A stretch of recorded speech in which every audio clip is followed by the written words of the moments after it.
bad scene, man, you know. I couldn't do anything. I really couldn't function. I couldn't really do my job. I couldn't think about stuff. I just had drugs on my mind. My thought pattern was more or less, am I gonna get high again? Am I gonna get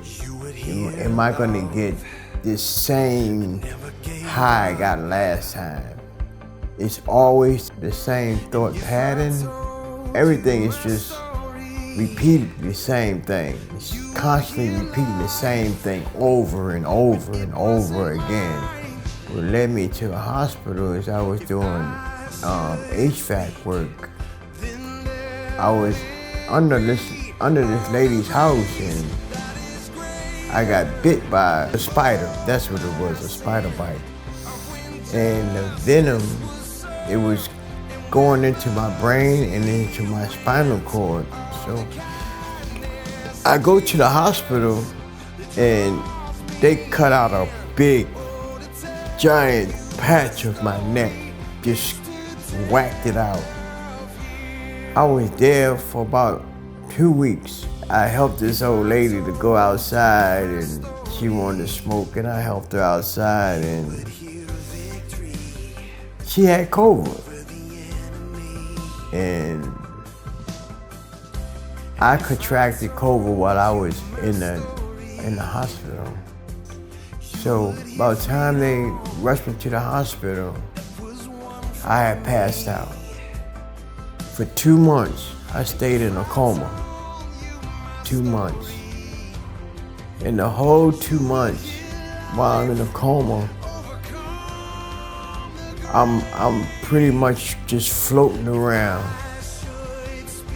I'm trying to find where I fit in at. Pretty much like that. And there was this lady, I never forget it. I never seen her face, but I never forget her. I just could remember, you know, her just carrying me to different places and just leading me here and there and all the things that I was involved in. Every time it was time to go, she would come and whisper in my ear, it's time to go.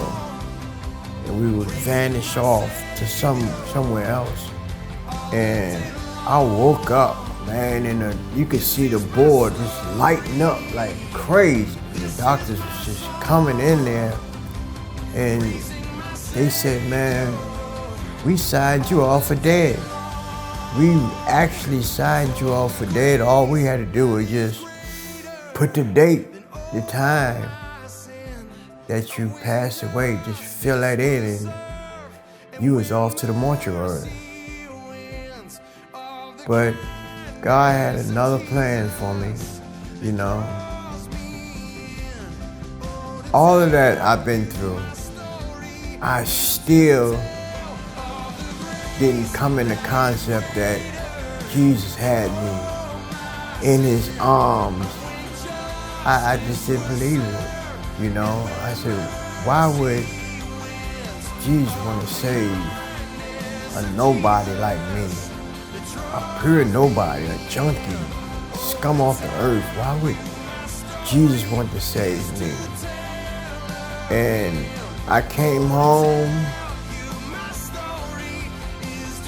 and my wife, she was like, you know, God has a plan for you. And I was like, man, God don't have no plan for me, man. I'm just a dead soul. And I had some heroin in my pocket. And I remember where I stashed it at.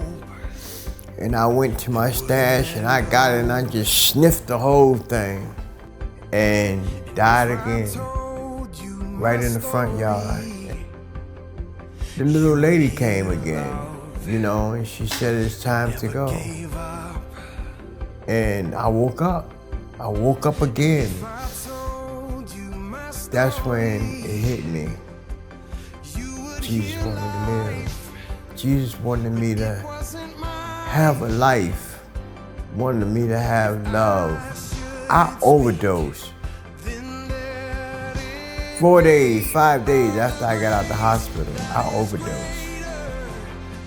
So that proved to me from a fact that Jesus wants me to live. He wants me to have a life that's abundant of all, and I'm gonna work toward it.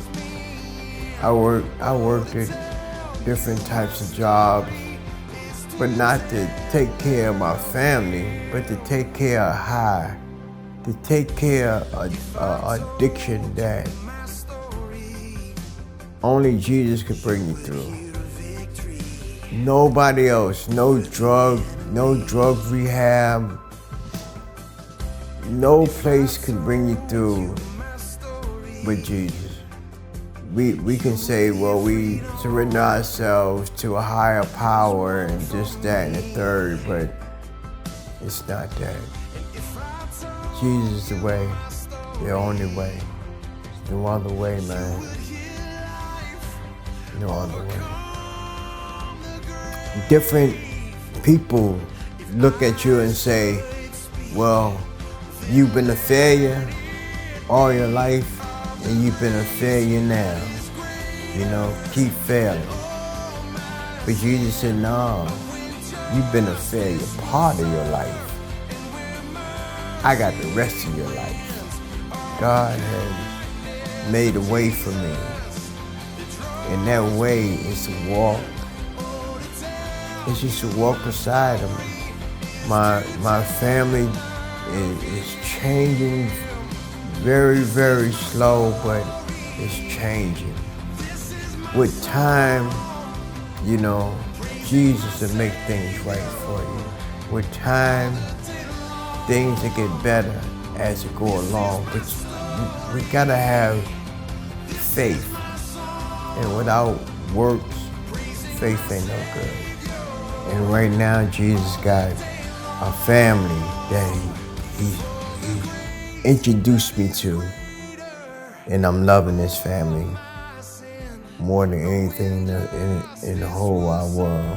I never knew that people can have a love for you as well as Jesus has a love for you.